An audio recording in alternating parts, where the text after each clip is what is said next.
বয়েলের সূত্র, সেটা আমরা কি পড়বো? সেটা আমরা পড়বো হচ্ছে বয়েলের সূত্র। খাতার মধ্যে ফাটাফাট আগে বয়েলের সূত্রটা লিখে ফেলো আমার সাথে সাথে। লেখো স্থির উষ্ণতায় খাতার মধ্যে ফাটাফাট লেখো, খাতা বার করে লেখো। স্থির উষ্ণতায় নির্দিষ্ট ভরের কোনো গ্যাসের আয়তন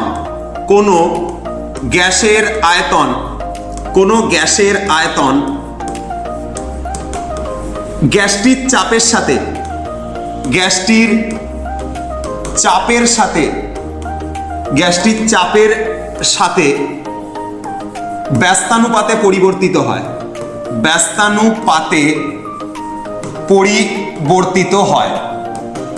ঠিক আছে, ব্যস্তানুপাতে পরিবর্তিত হয়। ঠিক আছে, তাহলে কি বললাম? স্থির উষ্ণতায় নির্দিষ্ট ভরের কোনো গ্যাসের আয়তন গ্যাসটির চাপের সাথে ব্যস্তানুপাতে পরিবর্তিত হয়। এটা হচ্ছে বয়েলের সূত্র। ঠিক আছে।